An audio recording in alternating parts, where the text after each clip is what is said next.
continue dans les manipulations sans fin de Philippe Robert, soutenu maintenant malheureusement par un entourage très proche du même acabit. Donc, et en fait, le problème, c'est, vous voyez, c'est pour ça aussi que je sors des réseaux qu'il y en a tellement, et qu'en plus, c'est tellement de la bande organisée, de la crapulerie. Et puis en plus, bon, quand ça touche la famille, voilà. Après, j'avais oublié, parce que moi, en fait, j'ai survécu en passant à autre chose, mais ils ont toujours été comme ça. Et là, à 51 ans, ils continuent à me faire des trucs, mais forcément, c'est pire, parce que maintenant, on parle même de problèmes de santé, pour plusieurs personnes, etc.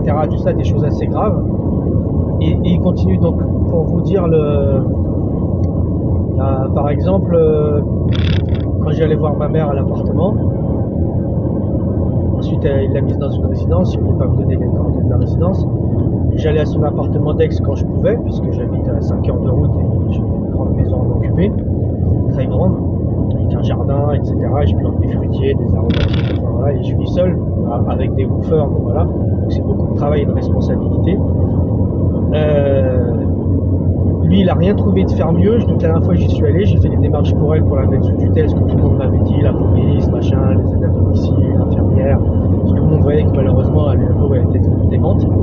Et lui, il disait non, moi, il n'y a pas besoin de conseil de famille, pas besoin de tutelle, je m'y opposerai. J'ai des preuves, hein, j'ai des écrits, par écrit même. Je m'y opposerai, ben oui, on comprend pourquoi, puisque forcément, il faisait qu'en profiter. Et il l'a détruit complètement, mais pas tout seul, hein, il n'est pas tout seul. Voilà, il y a d'autres gens derrière. Et en fait, il a changé les clés de l'appartement, et pour plus que j'y vienne, vous voyez. Alors que du coup, quand je venais, moi j'allais tous les jours voir ma mère à la résidence. D'ailleurs, c'est assez drôle, je lui amenais du shampoing, des trucs qui lui manquaient comme ça. C'est pas le travail de la résidence. Vous voyez, au début, elle était en étage EHPAD, c'est-à-dire pas médicalisée. Il nous dit c'est comme un hôtel-restaurant, elle fait ce qu'elle veut, c'est à elle de faire ses courses, tout ça, etc. Et il lui manquait plein de trucs quand moi je revenais à chaque fois. Les piles, elle avait un sonotone, un truc pour les oreilles, il lui manquait les piles. Oui. Ils habitent tous à 5 km. Hein. D'autres complices très graves à peut-être 1h30 de route, oui. Ils n'ont jamais été la voir une seule fois. Mais voilà. Et donc, ces gens-là, en fait, ne s'arrêtent jamais. Ils continuent aujourd'hui, on est le 12 mai, je crois, 2026. Et en fait, ils continuent tout le temps avec des trucs crapuleux. Donc, il a fait changer les clés de l'appartement, donc je ne pouvais plus y aller. Voilà, malheureusement il a continué après, il a manipulé la tutrice en essayant de dire, il a pris des photos. Alors en plus je les ai, les photos, c'est marrant. Quand moi j'étais dans l'appartement, c'est-à-dire que moi j'étais de passage, ma mère n'habitait plus. À l'époque il n'était pas encore question de vendre tout de suite l'appartement, puisque ma mère avait de l'argent de côté, mais sauf que lui, il lui a vidé les comptes bancaires, et en disant qu'il faut vendre l'appartement. Et donc il voulait que moi je dégage de l'appartement pour enlever tout. Vous voyez, ce que quand on vit, même si on passe, je sais pas, la dernière fois j'avais passé peut-être 2 semaines, quelque chose comme ça dans l'appartement, et donc en repartant, comme je sais que j'allais revenir voir ma mère, j'avais laissé mon dentifrice, ma brosse à dents, vous voyez, 2-3 bêtises comme ça. J'étais tout seul dans l'appartement, ça ne gênait absolument personne, ils sont pas censés y aller. Bien entendu, j'ai appris après que son fils y allait régulièrement, avant que moi j'y aille. Vous voyez, toujours tout pour ma gueule, hein, avec eux. Et donc, il fait ça. Il prend des photos qui n'ont absolument rien, vous voyez, pas de dégradation, il n'y a pas eu de fête dans l'appartement, même pas de repas, vous voyez, avec les trucs qui traînent, machin. Il y avait des trucs qui traînent un petit peu partout, comme quelqu'un qui vient, voilà, et qui part, et qui revient peut-être, je sais pas, 3 semaines après, 1 mois. Vous voyez, et je coupais le courant en partant. Et bien lui, il prend des photos, genre il va prendre des photos de sous le lit. Et donc ma mère qui était démente, moi j'avais nettoyé les traces de diarrhée, vous voyez, elle laissait tout traîner partout, elle rangeait rien, tout était mélangé. Moi j'avais déjà rangé les choses, donc l'état était meilleur que quand je suis arrivé dans l'appartement. Il a fallu arriver tout dans des cartons de ce qui a été rapatrié de Paris, n'importe comment. Il s'est occupé de rien ranger, rien. C'est moi et les aides à domicile. Et il prend des photos parce qu'il y a 2-3 affaires à moi. Et il veut faire croire que oui, je squatte l'appartement et que c'est moi qui dégrade l'appartement et que lui, il est arrivé, il a tout fait bien. Il a tout mis dans des sacs poubelles, mélangé des produits de beauté, de la bouffe, de la moutarde, des sauces, des trucs en verre, ouais, dans un sac poubelle. Mis dans un garage où il n'y a pas d'électricité, même pas de lumière, pour qu'éventuellement je casse tout et que je m'en fous partout. D'ailleurs, il y a des trucs qui étaient mélangés, moutarde, shampoing, des affaires de ma mère, des trucs à moi.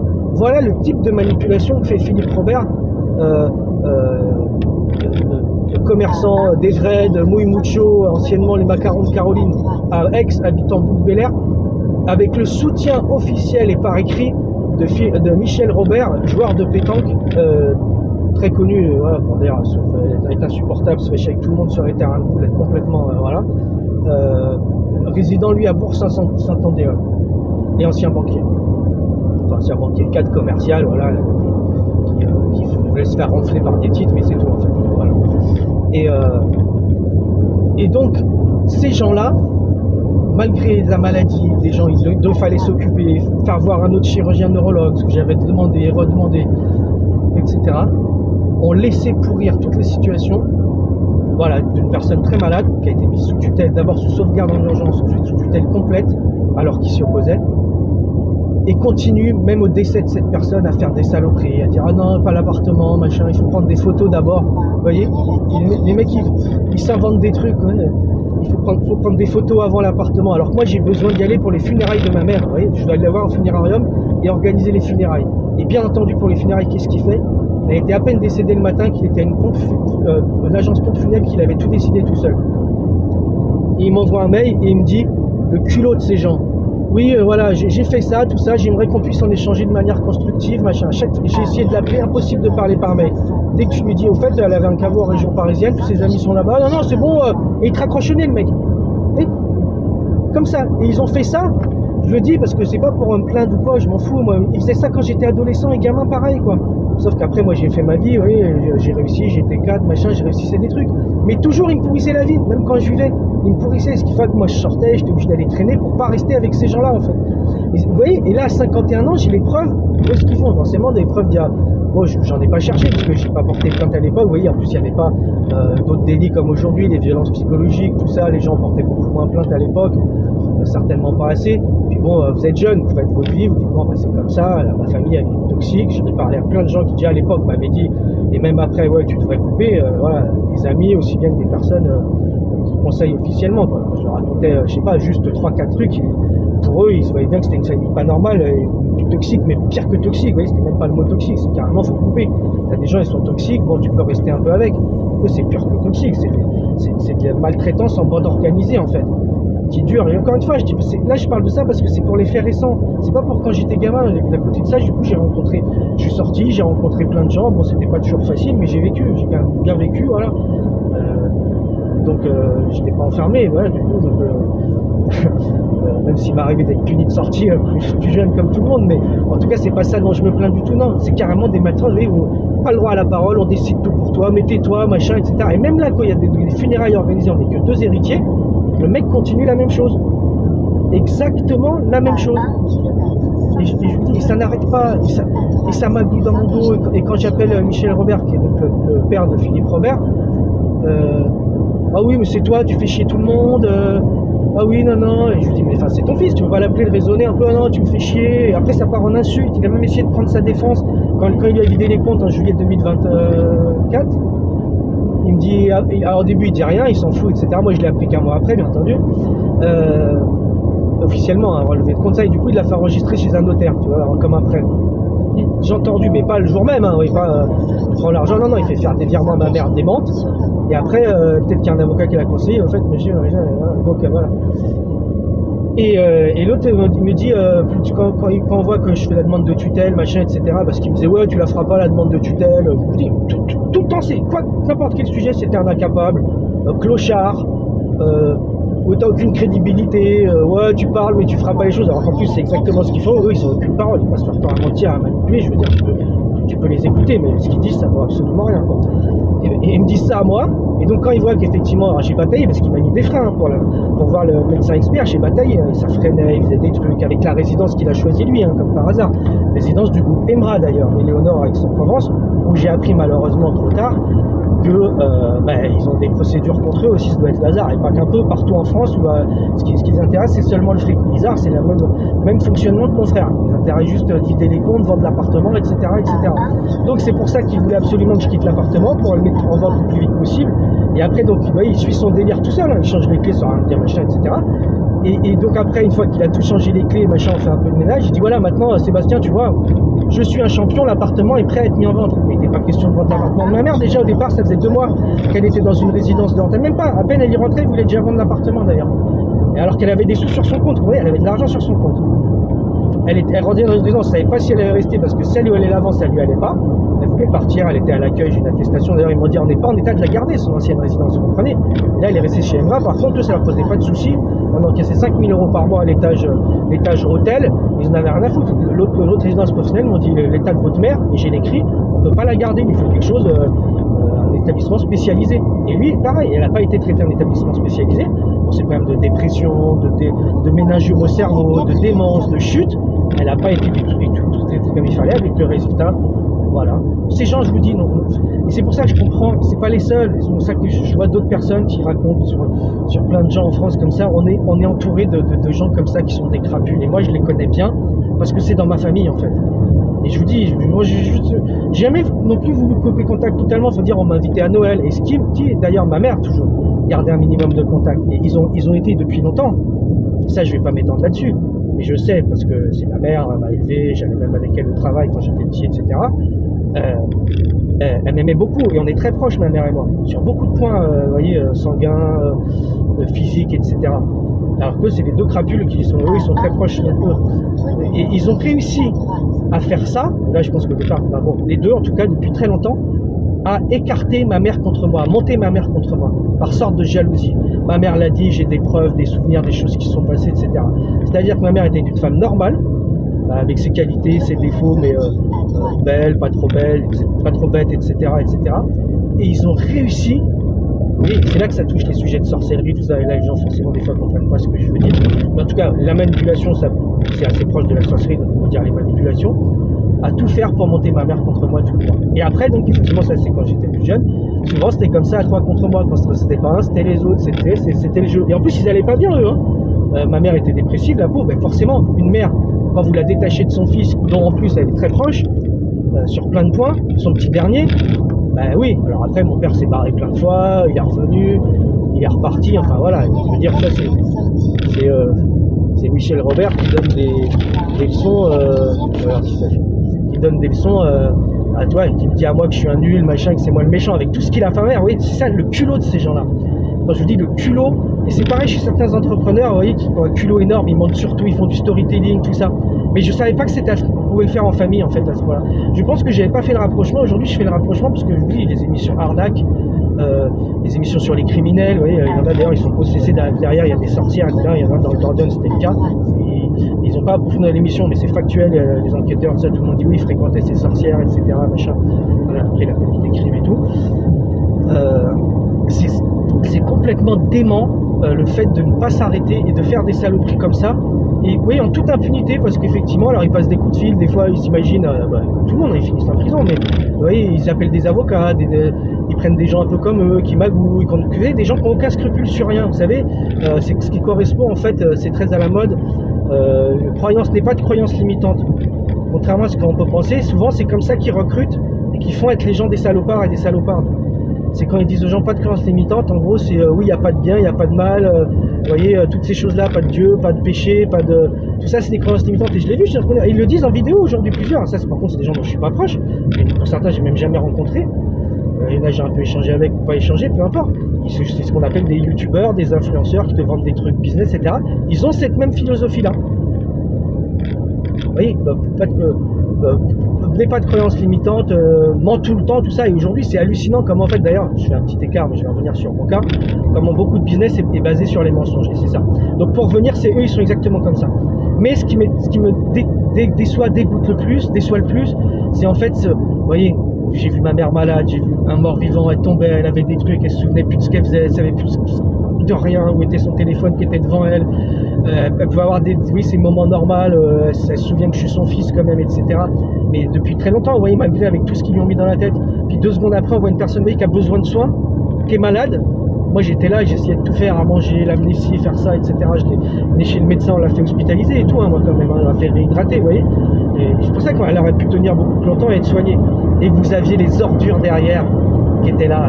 Ouais, non, Sébastien, ouais, dis-lui qu'il faut qu'il change les clés de l'appartement, dis-lui qu'il parte de l'appartement. Ah oui, j'ai oublié, il avait dit à ma mère que Jay lui a fait acheter un appartement dont il n'y avait pas besoin, à Aix-en-Provence, alors qu'il avait une maison qui pouvait la recevoir.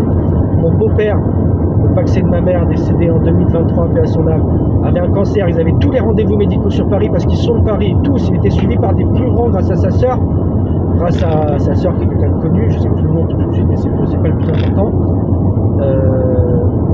Bru, oui, Nicole Bru, héritière des laboratoires UPSA, grâce à sa sœur, qui a été gentille avec son frère, il lui a fait avoir les plus grands chirurgiens, cancérologues, oncologues de Paris. Donc il avait un suivi comme ça, et tout le temps, comme il avait un cancer depuis maintenant assez longtemps, vous voyez, et qui se généralisait un peu comme souvent le cancer, donc il avait tout le temps des PET scans, des choses à faire un jour pareil. Qu'est-ce que fait Philippe Robert en 2019? Le cancer, il l'a depuis, je sais plus, on va dire, je ne vais pas dire de bêtises, mais entre 2012 et 2000, peut-être par là, on sait qu'il a un cancer. Je ne sais même pas si c'est pas 2010. Vous voyez, en 2019, ma mère a hérité.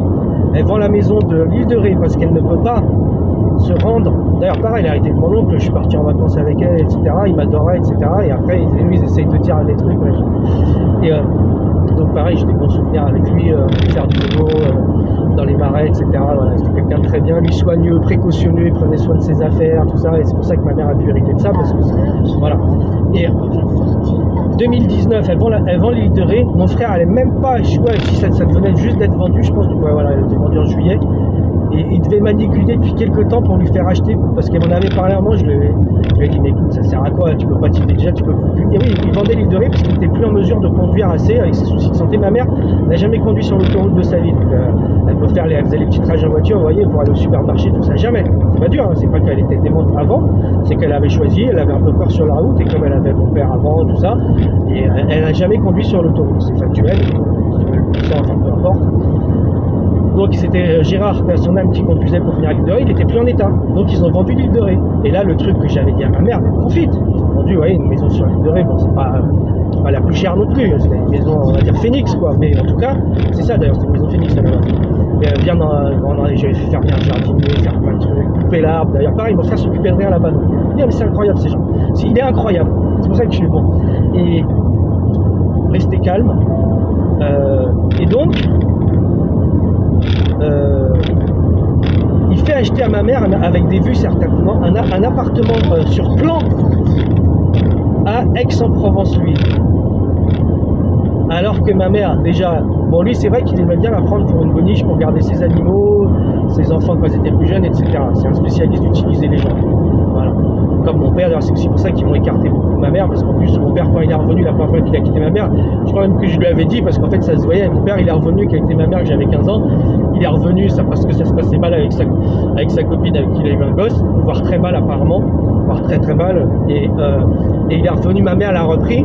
Et moi, je veux dire, j'avais 15 ans, je suis pas un débile, et je connais ma mère, je connais tout le monde, et en plus, il me faisait chier, il connaissait ces trucs, et je crois que j'avais dû lui dire une fois, mais en fait, je sais même plus si je lui ai dit, mais c'est la vérité, il est revenu pour profiter de ma mère et mettre les pieds sous la table. Et pour faire un engrenage avec Philippe, où ils m'ont pourri la vie. Et après, j'avais 15 ans, machin, mais quand je dis ils m'ont pourri la vie, même d'ailleurs, quand mon père est parti, mon père est parti, j'étais seul avec mon frère et ma mère, j'ai des souvenirs, je sortais avec les copains, machin, j'étais bien, je rentrais à l'appartement, ma mère était complètement dépressive, et mon frère était déjà, j'avais 15 ans, mon frère de 18 ans était déjà en train de manipuler ma mère complètement dépressive, sous cachet, pleurs, etc. Un peu d'alcool, mais bon, pas trop, c'est pas l'alcoolique, c'est un peu avec les amis, les cachets mélangés, mais c'était pas une pas d'alcool. Ma mère buvait pas du tout, vous voyez, pas du tout un cas social à la base. C'était à son âme, et je rétablis son honneur aussi.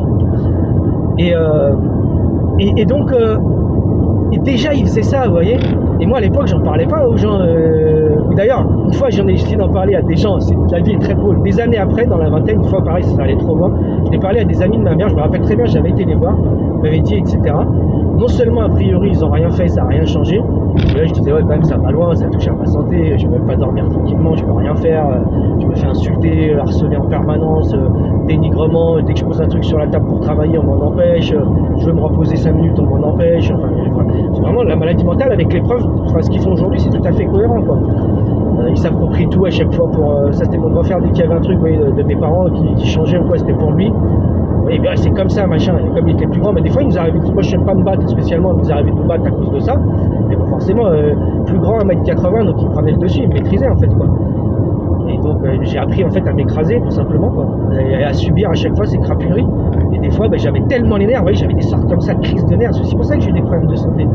des fois, bon, il y a eu des pleurs, mais aussi des fois, j'ai eu des nerfs, oui, j'avais besoin d'essayer de lui taper dessus ou quoi, alors qu'il était plus fort. Tellement, vous voyez, des situations d'impuissance, en fait. Tellement les maltraitances étaient hallucinantes. Je m'en fiche hein, du passé. C'est juste qu'aujourd'hui, ce qu'il fait, ça confirme, en fait, exactement. Il faut bien que ça se sache.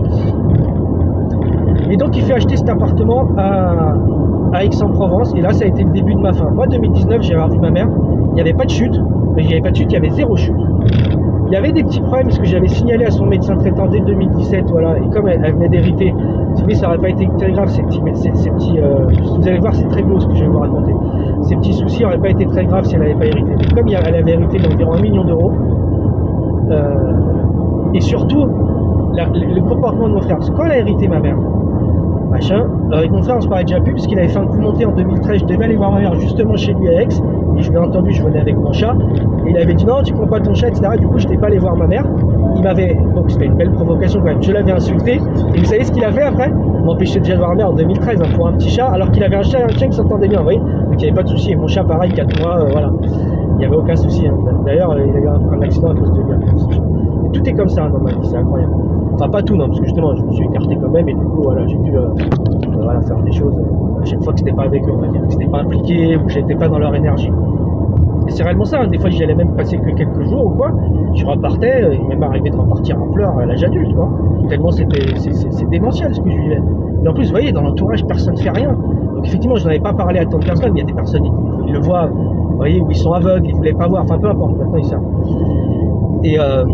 Et donc et là son état s'est dégradé, et donc le 2017, je dis à mon frère, je prends l'initiative de l'appeler, parce qu'il n'appelle jamais, donc ça va, c'est cohérent avec ce qu'il fait aujourd'hui, m'écarter pour profiter de tout en fait. Je savais pas à l'époque que c'était pour ça, je pensais juste qu'il voilà, il était comme ça, puis il va forcer les gens, vous voyez, c'est toujours moi qui appelle, ça après vous arrêtez d'appeler, en fait, c'est vrai que je n'ai pas rien à me reprocher, à part à leur provocation, tout ça, mais je ne suis pas un débile, vous voyez, il y a que les débiles qui vont croire à leur histoire. Et donc, je crois que j'ai raté la sortie à parler comme ça, non c'est pas grave, je vais prendre mon terre.